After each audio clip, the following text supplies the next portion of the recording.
Good evening. Today I'm going to continue reading Diary of the Meltdown. Well, I thought I was in the clear, but I was wrong. My social studies teacher sent a note home to my parents that I had to do my international show project today. So Mom said I can't watch TV or play video games until I finish. I probably can get this thing done by Saturday, but it won't matter anyway because Mom is making me and my brothers have screen-free weekends. Mom thinks kids are addicted to screens and we misbehave, so she started this new policy where we're not allowed to use any electronics on Saturdays and Sundays, and we have to find other ways to end ourselves. What really stinks is that when Mom catches us behaving at the weekend, she thinks it's proof that her screen-free weekends is working. So lately me and Rick have been to misbehave on Saturdays and Sundays, so Mum doesn't think that her new screen's working. And Manny joins in too because I guess he likes to do whatever his big brothers are doing.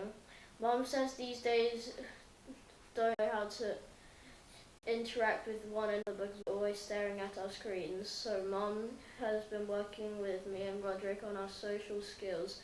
One thing Mum's been trying to get me to do is look her in the eyes when I'm talking to her, but I do that for a little while. But after a few seconds it gets a little too weird.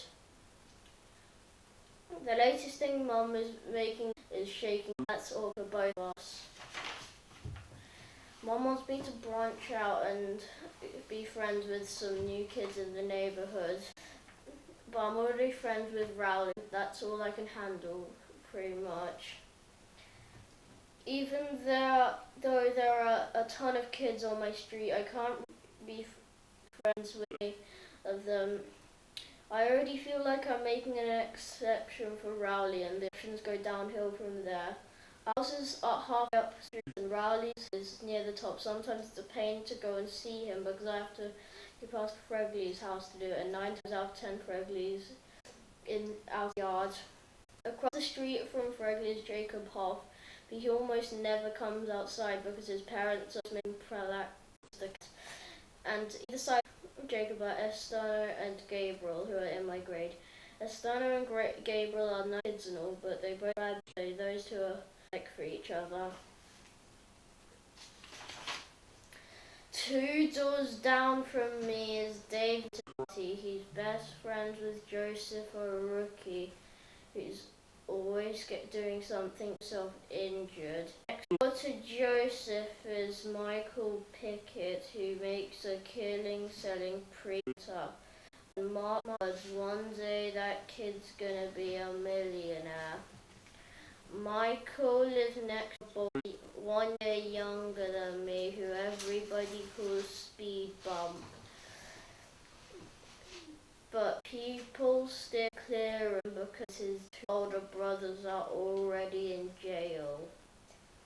There's a kid named Purvis Gent who has a tree house in his backyard. He spends his summers solving most of the time. The person with Speed Bump. There's a duplex building 3/4 of the way down the hill. The 2 families who live in it hate each other. I never can get those kids in the house straight, but one of them is called Gino because he has a tattoo on his arm, even though he's something like 7 years old.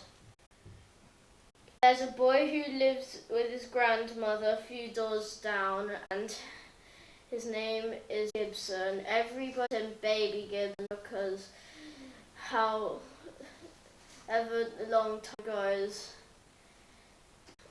he never sees older. There's a playgroup of preschoolers that gets together twice a week in the house. I don't know which kids are hers and which kids are friends, but they are all out of control. There are some older kids on the street too. Anthony is a homo in high school and he just started shaving, but he got carried away with a razor blade and accidentally shaved one of his eyebrows, Anthony drew it back on with a brown marker, but he did his job, and now one half is always surprised. Anthony's best friend is Sheldon Grace, who's trying to make money plowing the driveways. First time it snowed this winter, but Sheldon doesn't have his license yet, and he did a lot of damage in our neighborhood. Boys found out that his son was using his truck. A few doors down from me are the Gaza twins, Jeremy and James, and their own language when they were toddlers, and when those two are together and understand what they say. There are a bunch of girls on our street too, but they're just as bad as the guys. The Marley sisters live from Rowley's house, and all five were born within a few years of each other. I don't know what that is, but they just randomly attack people who come into their yard.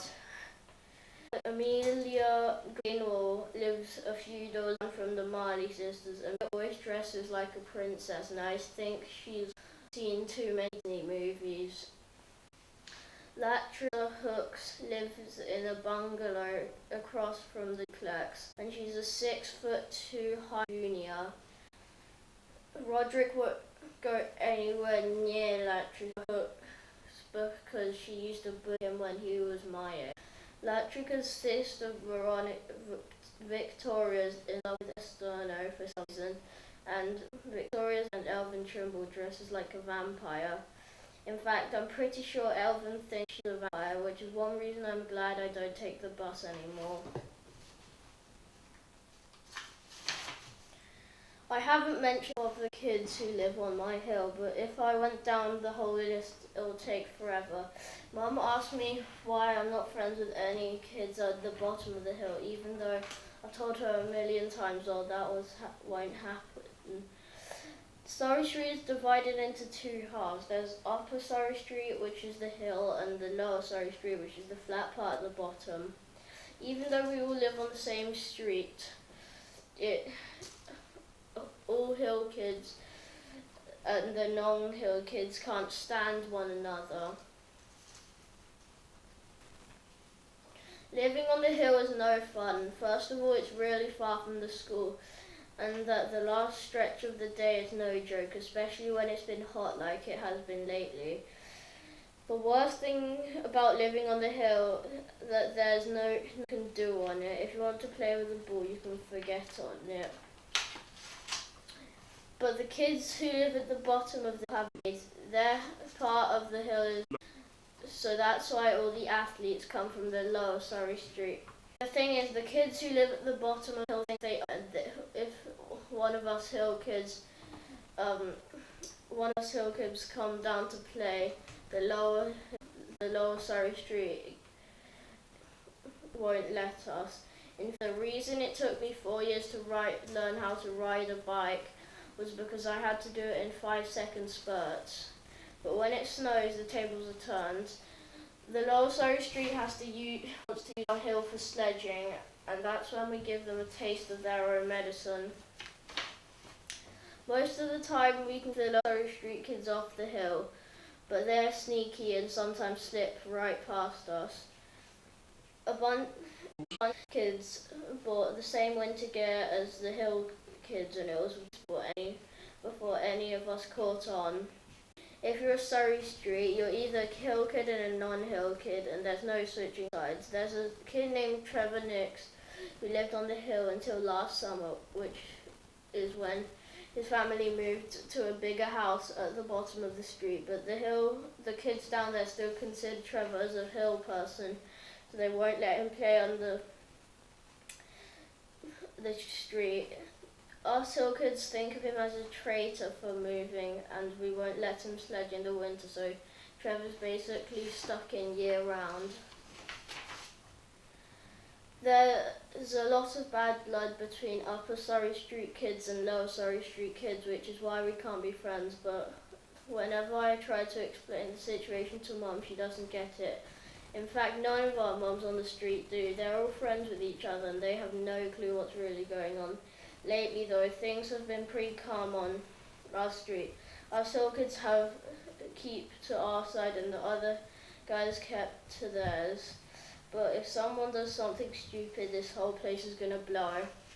The temperature dropped about 10 degrees over the weekend, so today my family was looking out for our pet pig.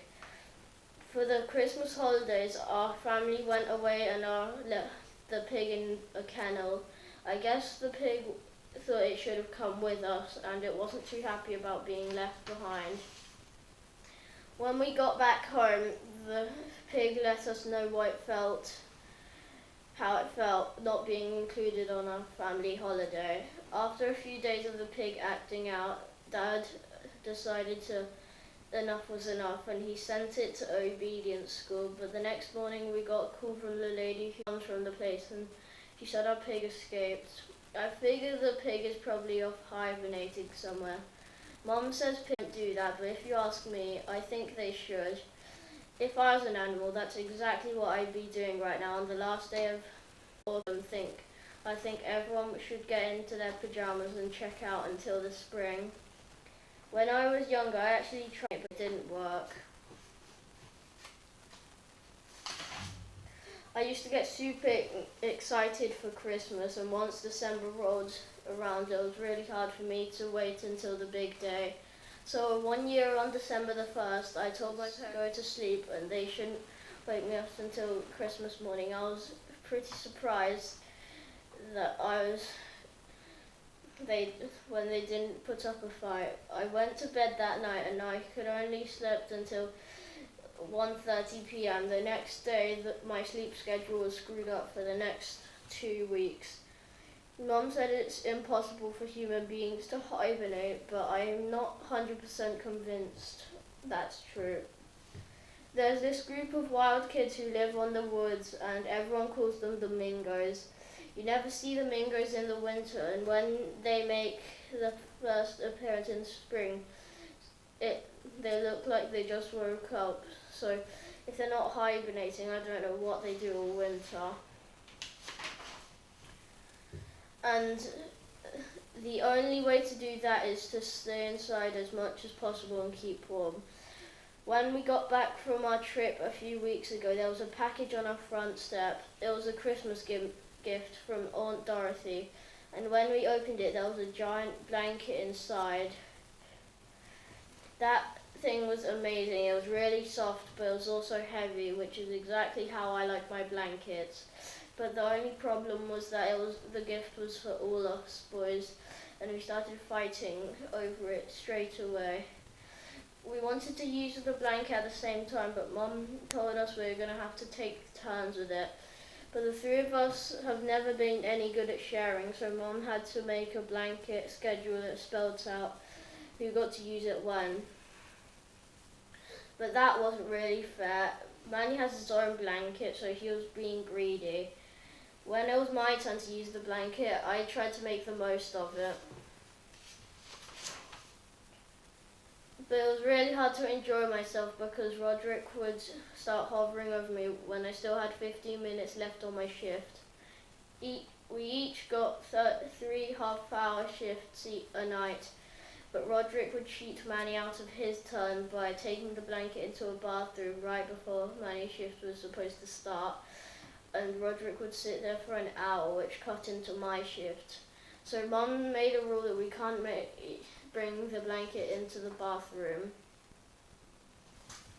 One night I slept with the blanket in my room, and Roderick complained because he wanted to use it while he ate breakfast. Mum made a new rule that if you slept with the blanket, it had to be returned downstairs at 8 a.m. By the end of the first week, there were so many rules that Mum had to put them all in a manual, which ended up being something like 25 pages long. But that didn't solve our problems, and eventually Mum took the blanket away to give it to someone who deserved it. She said it was our fault that we couldn't have something nice because we didn't know how to share. Grown-ups are always talking about how great sharing is, but personally I think it's overrated, and if I ever get enough money, I'm going to build a big castle all for myself, and there's going to be a big heavy blanket in each room. Thank you for watching.